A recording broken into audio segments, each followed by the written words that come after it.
Hey guys, this is Lillian. Welcome back to Service Canine Rosie. I'm Lillian. I'm a service dog and training handler, and my service dog and training's name is Rosie. Welcome to or welcome back to our channel.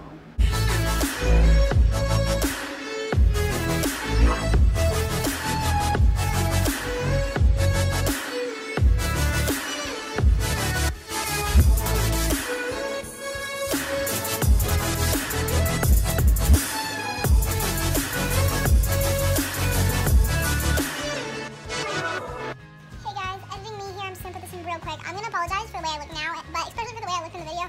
I looked horrible. I felt horrible. I could not walk in that video because of disabilities and pain and stuff. And so I was just kind of like sitting there and I was like, I'll just film a video. So I apologize for looking like crap now and then. But you know, anyway, I hope you enjoyed the video. So today's video is going to be on the Parent's Guide to Service Dogs.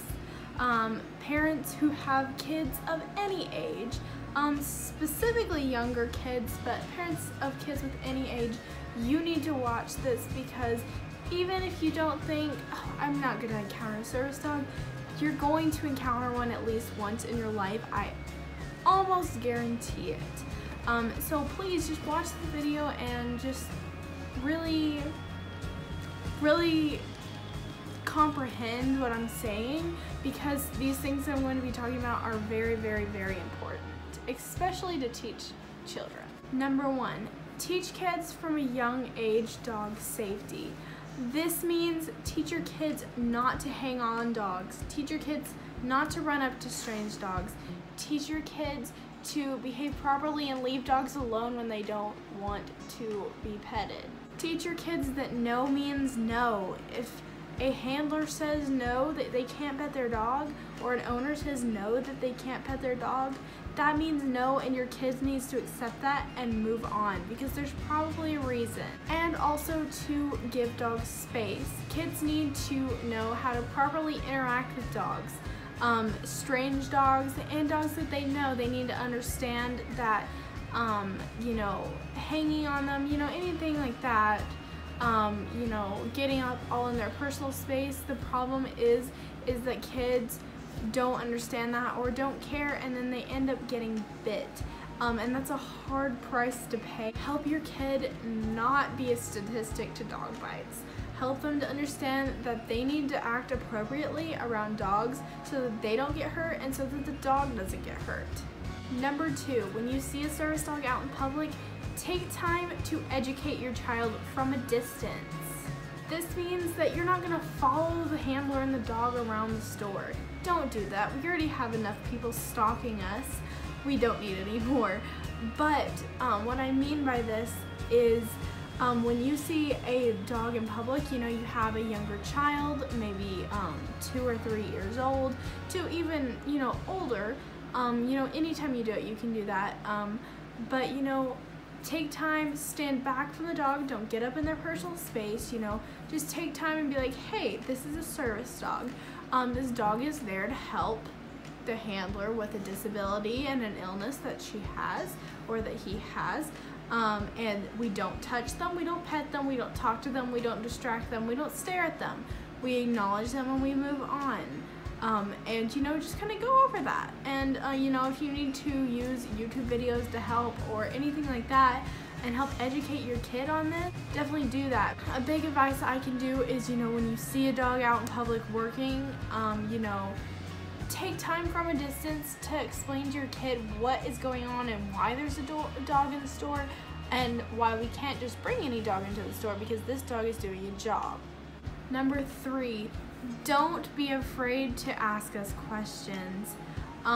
If your kid has just a simple question on training or anything like that, you know, what's the dog trained to do?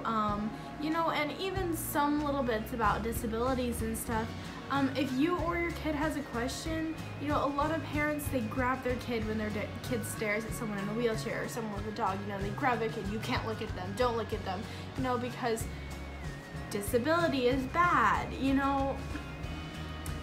It's unfortunate that people think that, but that's the way we're taught from a young age, is we don't look at people with disabilities. If a kid is making noise and they're obviously, you know, disabled with a mental or even physical, you know, disability, we don't stare at them, we turn away, we don't look at them at all. We smile at the parent, but we don't interact with them at all. And unfortunately, that just increases the stigma around disabilities. And it really sucks when you and your kid just be like, don't look at it. You tell your kid, don't look at the person with the dog. You'll make them feel uncomfortable. Well, we already get stared at 24 hours a day, basically.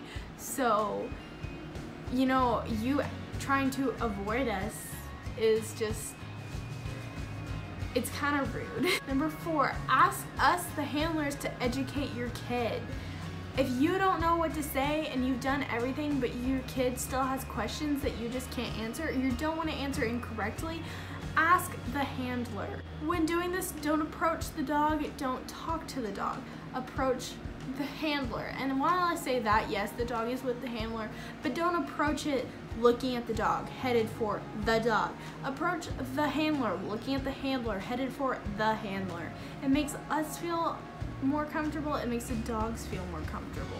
Most of us are completely okay on most days to be able to educate your kid, answer questions like I said before, and explain to them, why you can't pet, what the dog is doing, why is the dog allowed in the store when other dogs aren't. And just kind of explain to them the basic rules and stuff about service dogs. Explain to them, this dog helps me because of blah, blah, blah, or this dog helps me because I have an illness and a disability that I need help with because I can't leave my house, or I can't function properly on my own alone. I can be that person who, ask me. Don't ask these other people, ask me. Now, do I want to answer questions all the time? No.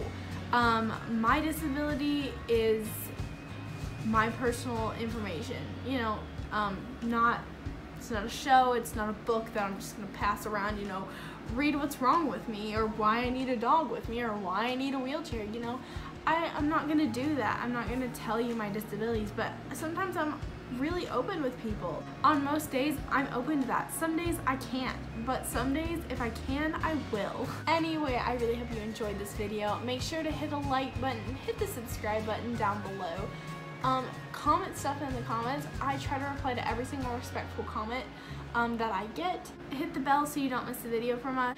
Anyway, I really hope you enjoyed this video, and I'll see you guys next time. Peace out.